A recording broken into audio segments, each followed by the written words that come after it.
Donc derrière moi, vous pouvez observer Ekao, notre femelle rhinocéros blanc, accompagnée de son petit, donc Shango, qui est né le 1er décembre, au matin, entre 7 et 8 heures aux eaux d'Amnéville. Shango, en africain, en fait, c'est le dieu du tonnerre. Quand il est né, il pesait une 40aine de kilos. Il faut savoir que la Misbah, elle était sans cesse déroulée sous l'œil des soigneurs, puisqu'on a veillé toute la nuit. Et qu'en fait, Ekao a décidé de mettre bas quand notre soigneur est parti prendre son café et attendre la relève.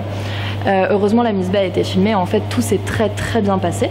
C'est son premier petit et on est tous très satisfaits de cette naissance. Alors en 2014, on a un chiffre plutôt exceptionnel qui est de 20 naissances dans les eaux européens uniquement, de rhinocéros blancs. Exceptionnel puisque c'est rare qu'on en ait autant. Donc ça a été une très bonne année pour les rhinocéros. La reproduction des rhinocéros blancs en captivité, c'est très important puisque des rhinocéros blancs dans la nature, il n'en reste que 20 000. Alors 20 000, ça peut paraître beaucoup. Ce qui est important à comprendre, c'est que le braconnage en fait sur cette espèce s'intensifie. Au lieu de se stopper ou de stagner, il y a vraiment une réelle augmentation du trafic de ces animaux, notamment pour leurs cornes, qui sert alors à la fois dans la pharmacopée asiatique en tant qu'aphrodisiaque ou pour guérir le cancer. À savoir que les cornes de rhinocéros, c'est exactement comme nos ongles ou nos cheveux, c'est de la kératine. Malheureusement, ce sont des croyances et on a du mal à les limiter. Maintenant, il y a aussi une émergence d'une population de plus en plus riche en Chine, en tout cas des nouveaux riches, comme on pourrait les appeler, et qui, en possédant ces cornes de rhinocéros, montrent en fait leurs nouvelles acquisitions et leurs nouvelles richesses.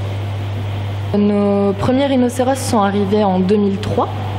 On n'a malheureusement pas eu de naissance, parce qu'on a eu des accouplements, mais on n'a pas eu de naissance.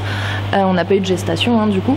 Maintenant, on a eu 3 nouveaux rhinocéros en 2012 qui sont arrivés d'Afrique du Sud. À savoir que ces 3 rhinocéros, le zoo d'Amnéville les a sauvés d'une ferme d'élevage, puisqu'ils étaient justement destinés à cette pharmacopée asiatique dont je vous ai parlé. Et donc en 2012, ils sont arrivés tous les 3 en plein hiver. Ça a été assez sympathique pour eux de passer de 35 degrés à moins 17. Et ils ont été mis ensemble un tout petit peu, mais Ekao et Benny, le papa, ont surtout été mis ensemble donc à partir du 27 juin. Et le 9 juillet, nous avons eu une seule journée d'accouplement qui se solde donc le 1er décembre par la naissance de Shango. Les rhinocéros blancs en captivité, ils font partie de ce qu'on appelle un programme d'élevage européen, un EEP. Donc ça veut dire que justement leur reproduction elle est gérée au niveau européen au sein des parcs animaliers.